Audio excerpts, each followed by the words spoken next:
Welcome करते हैं आप सभी लोगों का संग मेरे व्लॉग्स में। अस्सलाम वालेकुम। उम्मीद है आप लोग अच्छे होंगे, महफूज होंगे।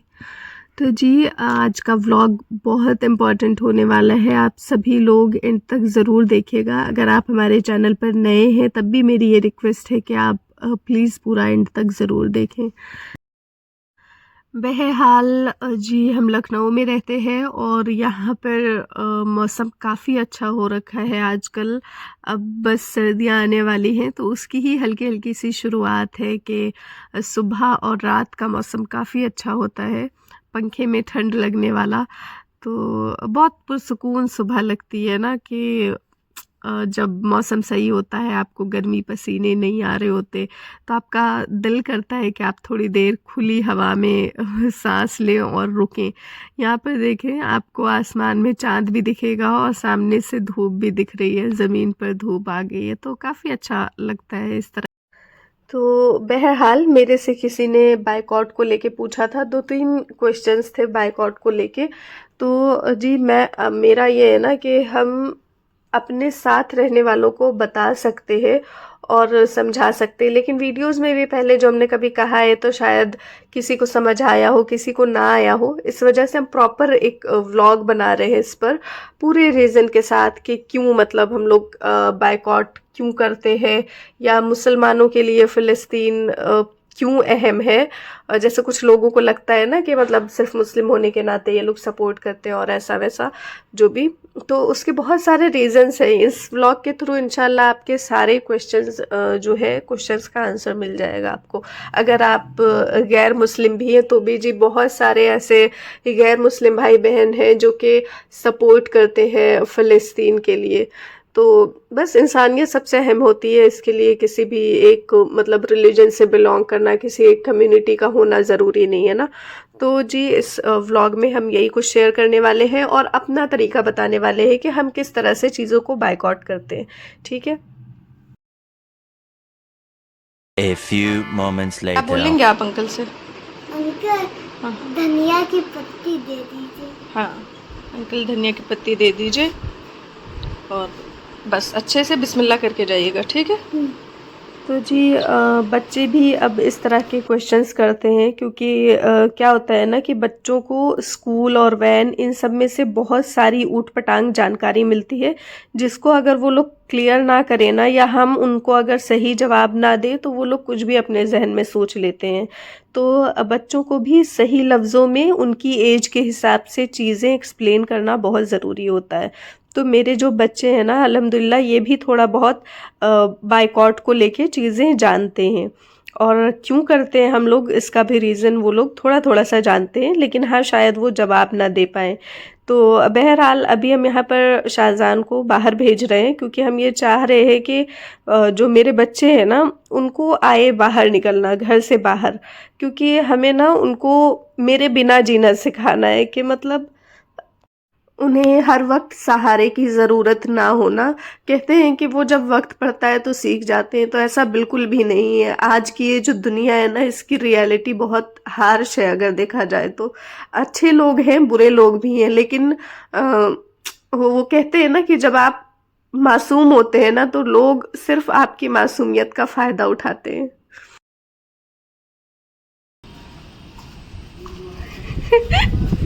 लेके आ गए। अच्छा लाइए, आप कहाँ भाग रहे हैं, जल्दी जल्दी लाइए दीजिए। हमेशा नहीं ले आया क्या? माशाल्लाह। तो जी इसलिए हमें लगता है कि बच्चों को जो है ना आज के टाइम के हिसाब से परवरिश करनी चाहिए और उनको ये बताना चाहिए कि आपको इस दुनिया में निकलना है और इसे फेस करना है। तो बस जी उसी चीज़ को ध्यान में रखते हुए हमने शाहजहान को भेजा था। ये समझ रहे थे कि ये अकेले जा रहे हैं, लेकिन हम पीछे पीछे थे। तो जी अगर हम इस तरह का कुछ एक्सपीरियंस करवाते हैं ना तो हम खुद बहुत अलर्ट होते हैं। ऐसा नहीं है कि हमने इनको भेजा है और फिर हम चले जाएं। तो हम हर चीज़ें बहुत अच्छे से और डिटेल से बताते हैं। अभी भी हम इनको सीढ़ियों का बता रहे हैं कि आप इस वाले से जाइए कभी भी जाना हो। हालांकि ये अकेले नीचे नहीं जाएंगे अभी, जब भी ये जाएंगे हम में से कोई भी इनको देखता रहेगा। जब ये इतने बड़े हो जाएंगे कि हाँ खुद से जा लें, फेस कर लें चीज़ों को, तब ये जाएंगे। लेकिन मेरा ये है कि हम इनको वो कॉन्फिडेंस दे सकते हैं ना। ऐसा ना हो कि मतलब बच्चा घर से दरवाजे से बाहर निकले और उसको पता ही ना हो कि उसको क्या करना है, उसको किधर जाना है, और ज़िंदगी इनके लिए मुश्किल हो जाए। और लोग सिर्फ हमेशा आंख बंद करना सिखाते हैं कि ये ऐसे हो रहा है आजकल तो ये मत करो, वैसे हो रहा है वो मत करो। नहीं, हमें इसी दुनिया में रहना है इन्हीं सारी चीज़ों के साथ, तो हमें फेस करना आना चाहिए चीज़ों को अच्छे से। तो जी हम लोगों का काम होता है कि अपने बच्चों को कॉन्फिडेंस दें, उन्हें जीना सिखाएं ना। बाकी तो अल्लाह ताला जैसे भी जिसको जिस भी तरीके से आजमाना चाहे। तो बहरहाल जी हम लोग आते हैं टॉपिक पर, और हमारा टॉपिक था बायकॉट को लेके ना। तो हुआ क्या कि काफ़ी टाइम पहले का ये क्लिप है जो आप देख रहे हैं स्क्रीन पर, ये ज़ूडियो का है। और इस वक्त हमें बिल्कुल भी अंदाज़ा नहीं था कि ज़ूडियो का भी इज़राइल को सपोर्ट करने में काफ़ी हाथ है, और मेरे हाथ में ये है कि हम इससे अपना पीछा छुड़ा सकते हैं। हम यहाँ पर 1 रुपया भी ना खर्च करें, ये मेरे हाथ में है।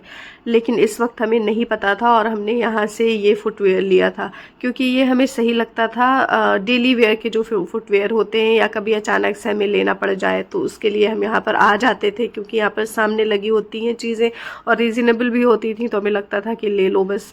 तो जी लेकिन जिस दिन हम ये लेके आए हैं ना घर, उस दिन ही मेरे फ़ोन पर एक रील आई जो कि दिल्ली का वीडियो था, जहाँ पर ज़ूडियो के बाहर कुछ लोग प्रोटेस्ट कर रहे थे कि मतलब बायकॉट करें ज़ूडियो को।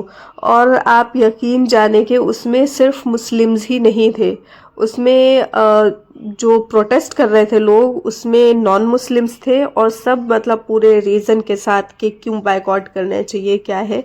एक पूरा वो क्लिप था, आप सर्च करेंगे अगर यूट्यूब पर तो आ जाएगा, ठीक है। तो इस दिन के बाद से ना हमने कभी भी ज़ूडियो की तरफ नहीं देखा है। मेरे से किसी ने पूछा था, कहा भी था ये ऐसा कमेंट में कि तुम तो ज़ूडियो जाती हो ये वो, तो ज़ूडियो भी तो वो है, मतलब वो जिन्होंने ये बोला ना कि वो खुद भी कुछ बायकॉट नहीं करती थी, लेकिन वो जान रही थी कि हम करते हैं, तो उन्होंने उस पर तनकीद की कि मतलब तुम तो ये करती हो तो तुम ज़ूडियो कैसे जाती हो। तो जी ये मेरा लास्ट था, ये चीज़ हमने शेयर नहीं की थी, ये हमने सोचा था तभी ना हमने ये क्लिप लिया था, लेकिन जब हमें पता चला तो हमने फिर ये क्लिप नहीं शेयर किया। इस दिन से हम ज़ूडियो नहीं गए और ना ही हमने यहाँ से कभी कुछ लिया। ऐसा नहीं है कि ये वीडियो के लिए है या ऐसा कुछ, ये मेरे दिल से होता है।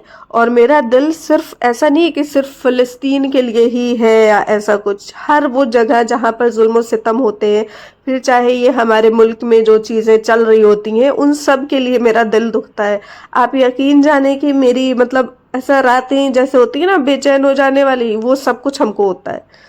अभी जब ये पंजाब का हुआ था पानी वगैरह से जो इतने सारे नुकसान, लोग बेघर हो गए थे, इन सब चीज़ों से ना हमको मतलब मेरे दिल में तकलीफ़ होती है। और मेरा ये होता है ना कि हम कुछ नहीं कर सकते, हम दुआ कर सकते हैं तो कर लें, और जो भी चीज़ें मेरे अपने हाथ में होती है ना हम वो सारी चीज़ें करते हैं।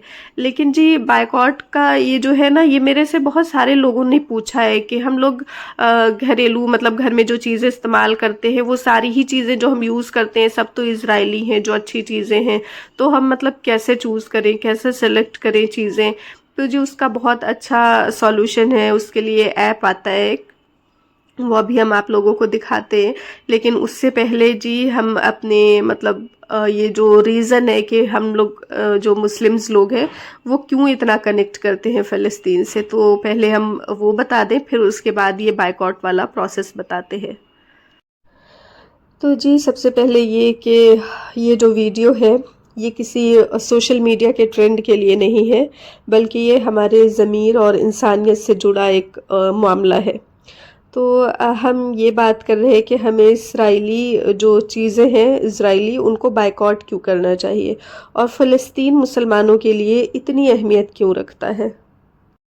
दुनिया के नक्शे पर फ़लस्तीन एक छोटा सा मुल्क है, लेकिन इसकी मिट्टी में ऐसी बरकतें हैं जिनकी मिसाल दुनिया में नहीं मिलती। यही वो ज़मीन है जहाँ पर बेशुमार अम्बिया अलैहिस्सलाम ने क़दम रखे।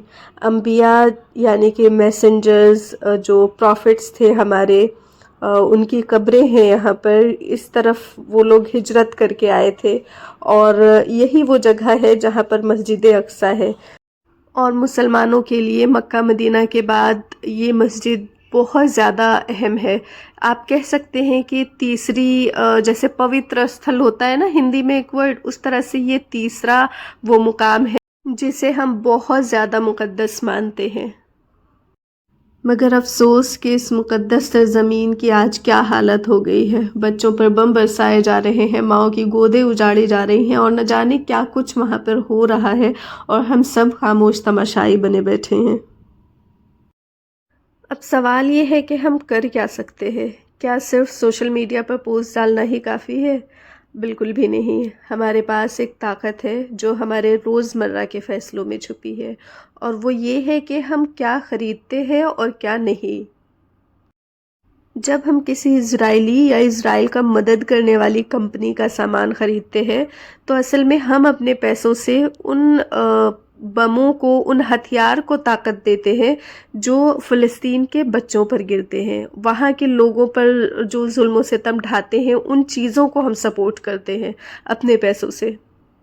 तो बायकॉट जो है सिर्फ़ एक तरह का एहतजाज नहीं है। एहतजाज यानी कि प्रोटेस्ट, वो सिर्फ़ प्रोटेस्ट नहीं है। ये एक आवाज़ है जो कहती है कि हम जुल्म के साथ नहीं हैं, मज़लूम के साथ हैं।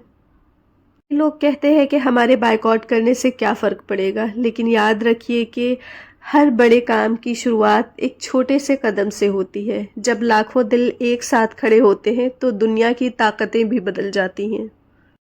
तो जी बस हमने ये ख़ुद से एक अहद किया था कि जो भी चीज़ जुल्म को ताकत देगी हम उसे छोड़ देंगे, फिर चाहे वो कितनी ही मामूली क्यों ना हो, क्योंकि खामोशी भी एक जुर्म है। तो जी हमारे हाथ में जो चीज़ें हैं उन चीज़ों को हम किस तरह से उन चीज़ों से बच सकते हैं। लोगों के लिए बहुत मुश्किल हो जाता है चीज़ें सेलेक्ट करना या ये पता कर पाना कि ये चीज़ें बायकॉट लिस्ट में है या नहीं है। तो जी उसका एक आसान सा सॉल्यूशन ये है कि एक नो थैंक्स करके ऐप आती है। प्ले स्टोर में जाके आपको टाइप करना है नो थैंक्स ऐप। ठीक है, हमने गलती से यहाँ पर यस लिख दिया था, लेकिन आपको टाइप करना है नो थैंक्स ऐप। तो जैसे ही आप ये टाइप करेंगे आपको नीचे आपको यहाँ पर ऑप्शंस देखने को मिल रहे होंगे, no thanks app, no thanks boycott. तो जी हम गए हैं नो थैंक्स बायकॉट पर और इसको इंस्टॉल कर लिया है हमने। ठीक है, तो बस थोड़ा ही टाइम लगता है इसको इंस्टॉल होने में और इसको हम लोग ओपन करेंगे। ठीक है, और इसका जो सारा प्रोसेस है यहाँ पर आप ध्यान से देखें। ये जो है लैंग्वेज सेलेक्ट करने का है, हमने इंग्लिश कर रखा है। आप जिस भी लैंग्वेज में कंफर्टेबल हो, ऑप्शन आता है इसमें हिंदी, उर्दू सबका ही, तो आप उस लैंग्वेज में उसको सेलेक्ट कर सकते हैं। ठीक है, यहाँ देखें आप सबसे नीचे जाएंगे तो आपको उर्दू का भी मिलेगा, ये जो पाकिस्तान फ्लैग के साथ है। तो अगर आपको उर्दू समझ में आती है तो आप वो भी कर सकते हैं। और बस जी यहाँ पर आपको पूछेंगे नोटिफिकेशन के लिए आपको अलाउ करनी है तो कीजिए नोटिफिकेशंस जो आपके फ़ोन पर ऊपर आती हैं, और नहीं तो फिर नहीं। फिर उसके बाद एक इस तरह का स्क्रीन आएगा, यहाँ पर आपको स्कैन करने का दिख रहा होगा, बार कोड का सिंबल दिया हुआ है और स्कैन करने का, इस पर आपको क्लिक करना है। ठीक है, पर फिर से 3 ऑप्शंस आएंगे। हमने फर्स्ट वाला सिलेक्ट किया था, उसके बाद इस तरह का स्कैन करने का स्क्रीन आ जाएगा। आपको ये जो बार कोड है ना लाइन लाइन से बने हुए, इस पर आपको ये जो स्क्वायर सा स्क्रीन है उसके अंदर रखना है और जी ये प्रोडक्ट जो है वो आ जाएगा कि ये प्रोडक्ट सही है आपके इस्तेमाल के लिए, यानी कि इजरायली नहीं है। ये देखें, this product is good for now. ठीक है, तो आप इसको ले सकते हैं इस तरह से सिंपली। बस आपको ये देखें इस तरह से दिखाना है और ये आपको फटाफट आंसर कर देगा कि ये सही है या नहीं। जैसे ये एक लाहौरी ज़ीरा है, आजकल हम लोगों ने इसको पीते हैं, मतलब हम लोग के लाहौरी ज़ीरा जो है कोल्ड ड्रिंक पेप्सी वगैरह नहीं लेते तो इसको ही ले लेते हैं।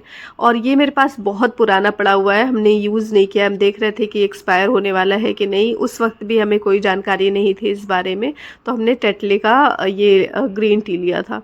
तो जी ये देखें, ये है this product is on the boycott list. तो आपको इससे बिल्कुल आसानी हो जानी है कि आपको क्या लेना है क्या नहीं है। ये भी एक नीविया का खाली बॉटल पड़ा हुआ था, वो निकाला है हमने। ये भी देखें आप, सिर्फ बारकोड इसका दिखाएं यहाँ पर और ये आ गया है कि ये जो है बायकॉट लिस्ट में। आप देख सकते हैं कि स्क्रीन पर लिख के आ गया है कि this product is on the boycott list, और उसकी डिटेल्स भी दी हैं किस तरह से, ठीक है। तो आप और भी डिटेल्स पढ़ सकते हैं।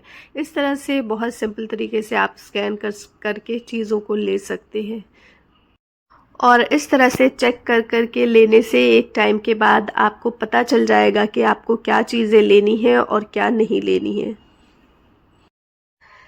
तो जी मोस्टली इस ऐप पर सारी चीज़ों का पता चल जाता है। अगर कोई चीज़ नहीं होती तो वो लिख के आ जाता है कि इसके बारे में कोई डिटेल नहीं है। तो बस जी इससे आपको काफ़ी आसानी हो जाती है। लेकिन कुछ लोगों को ये मसला होगा कि वो फ़ोन नहीं यूज़ कर सकते हर जगह इस तरह से। तो आप एक लिस्ट बना लें पहले, जब आपको सामान ऑर्डर करना हो या मंगाना हो किसी से, गूगल पर वो लिस्ट दी होगी बायकॉट लिस्ट, इज़राइली प्रोडक्ट को बायकॉट करने वाली लिस्ट। तो जी आप उस लिस्ट का सारा मतलब जो कंपनी वगैरह का नाम है वो आप लिख सकते हैं, और जब आप सामान लेने जाए तो आप उठा के देख लें कि ये कंपनी इज़राइली है या नहीं, ठीक है। तो उस हिसाब से आप कर सकते हैं। और अब एक जो सबसे अहम मसला लोगों में आता है वो ये कि हम अगर ये प्रोडक्ट्स ना इस्तेमाल करें तो फिर हम क्या इस्तेमाल करें, क्योंकि सारे ही जो अच्छे प्रोडक्ट्स हैं वो इनके ही होते हैं, सारे ढंग के प्रोडक्ट्स, चाहे वो ये हो वॉशिंग पाउडर हो, या फिर जैसे सर्फ वगैरह, या फिर कोई शैम्पू हो। अब जैसे किसी को किसी ख़ास शैम्पू की आदत है, किसी के बालों को सूट करता है लेकिन वो शैम्पू इज़राइली है, तो उनका कहना ये होता है कि हम ये शैम्पू या ये सर्फ नहीं छोड़ सकते, क्योंकि फिर और दूसरों से कपड़े ख़राब होते हैं या हमारे बाल ख़राब हो जाएंगे ना। तो मेरा ये होता है जी कि आपके बाल वो उन मासूम बेगुनाहों से ज़्यादा अहम नहीं है। तो मेरे ज़हन में तो यही होता है कि हम छोड़ रहे हैं ये उन सभी लोगों के लिए। मेरे बाल गाल, मेरे दांत, मेरे कपड़े लत्तों, सबका मालिक मेरा अल्लाह है, मेरे अल्लाह ताला है। वो मतलब देख लेंगे कि हमें कैसा रखना है। क्योंकि देखे ना कि ये कोलगेट जो हर तरह के साइज़ में और हर प्राइस में अवेलेबल है, ये भी इज़राइली है। तो जी अब आप क्या ऑप्शंस ले सकते हैं, आप वो ऑप्शंस जो कि इंडियन कंपनी के हैं, बहुत सारे होते हैं, आप सर्च करेंगे तो आपको मिलेंगे, तो वो ले सकते हैं। आप थोड़ा सा क्वालिटी से कॉम्प्रोमाइज़ कर सकते हैं अगर आपको ऐसा लगता है कि ये चीज़ें जो है क्वालिटी की नहीं है, लेकिन ऐसा बिल्कुल भी नहीं है। अब तो जी शैम्पू और क्रीम्स वगैरह आपकी कस्टमाइज़ की होती हैं, आपके अकॉर्डिंग आपको मिलती हैं, आप उनकी तरफ जा सकते हैं। अगर आप महंगी क्रीमें इस्तेमाल करते थे जो इज़राइली प्रोडक्ट्स हैं, जो इज़राइल को सपोर्ट करती हुई किसी कंपनी से बिलोंग करती हैं, तो जी इस तरह से आप सर्च करके जब आप करेंगे ना, आपका ज़मीर मुतमईन होगा। आपको क्वालिटी से ज़्यादा इस चीज़ की तसल्ली होगी कि आपने जिस मकसद के लिए छोड़ा है ना, कि अल्लाह ताला आपका वो मकसद पूरा करे। और ये सब चीज़ें तो जी अल्लाह ताला जिसको भी नवाजना चाहे नवाज देता है ना। ज़रूरी नहीं है कि आपकी चीज़ें जो है वो किसी प्रोडक्ट की मोहताज हों। और एक और अहम बात ये कि जी ये मेरी रिक्वेस्ट है आप सभी से, हमें उम्मीद भी है कि आप लोग करते होंगे, दुआओं में याद रखा करें हर उस जगह को जहाँ पर जुल्म ज़्यादती हुई हो। सिर्फ फ़लस्तीन ही नहीं, हर जगह जहाँ के लोगों को बिला वजह नुकसान पहुँचाया गया हो, जुल्म किया गया हो उन पर। तो जी क्या होता है ना कि हमने देखा है कि लोग सिर्फ डिस्कस करते हैं, उसके अलावा कुछ भी नहीं। कभी हमने सामने से पूछ दिया कि आपने कभी दुआ की है इनके लिए, तो उनके फेसेस एकदम ब्लैंक हो जाते हैं ना, कि वो पांचों वक्त के नमाजी होते हैं, उसके बाद भी मतलब उनको ये तौफीक नहीं होती कि कभी मतलब लोगों के लिए, ऐसे लोगों के लिए मांग लें जिन पर सच में जुल्म सितम हो रहा हो ना। हमें फुर्सत ही नहीं होती अपने लिए मांगने से कि अल्लाह हमें ये दे दे, अल्लाह हमें वो दे दे, हमें दुनिया जहान की चीज़ें दे देना। खैर ऐसे बोलना आसान होता है दूसरों को, जैसे अभी हमने बोला है, लेकिन बस मेरी ये दुआ है कि अल्लाह ताला हम सभी को सही और गलत में फ़र्क करने की तौफीक अता फ़रमाए, और जुल्म के ख़िलाफ़ खड़े होने की हिदायत अता फ़रमाए। क्योंकि जी हम लोग यकीन रखते हैं मौत के बाद दोबारा ज़िंदा किए जाने पर, और जब वहाँ हमसे पूछा जाएगा कि हमने किया है, कम से कम हमारे पास थोड़ा सा तो जवाब होना चाहिए ना कि हमारा क्या कंट्रीब्यूशन रहा है। तो बस ये था हमारा आज का व्लॉग, उम्मीद है अच्छा लगा हो। Thank you for watching.